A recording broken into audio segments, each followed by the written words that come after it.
Hello, I'm Woodrow Wilcox. Behind me is a Jimmy John's restaurant. There's something unusual about this Jimmy John's restaurant.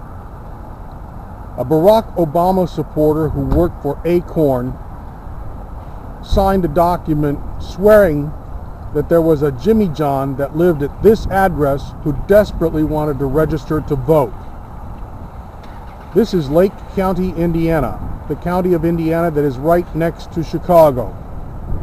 On the last day of voter registration document turn-ins, the organization Acorn that has been in the news turned in 2,000 applications for voter registration.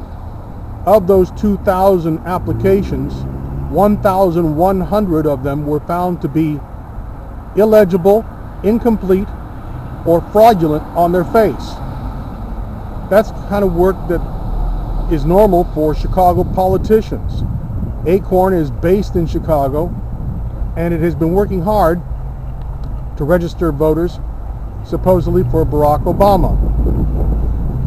Now, I'm not saying that every Barack Obama supporter would stoop to the low levels that this Barack Obama supporter working for Acorn did and try to register a Jimmy John living at a Jimmy John restaurant in order to vote.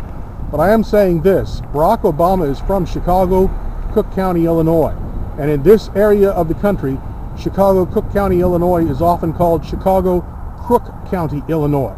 And that's because of all the crooked politicians in Cook County and Chicago. Barack Obama is one of their stars. I have a friend who now lives in Gary, but when he was a young man, he grew up in Chicago, and when he was a young man, he volunteered to help at a polling place with the Democratic Party. He became a very disillusioned Democrat when he found out on that day the Democrat precinct committeeman of that precinct in Chicago was caught throwing ballots out the window because the ballots were for votes of people that the Chicago Democrat precinct committeeman didn't support. That's the kind of Democratic Party organization that Barack Obama comes from. He's not a Thomas Jefferson, James Madison Democrat, a Democrat who believes in open debate of ideas. He's from Chicago, and there the Democratic Party practices the democratic principle of cheating in order to win elections. Let me ask you, do we really want to elect a president to the White House who comes from a place that many people regard as Crook County, Illinois? I'm Woodrow Wilcox. That's my opinion.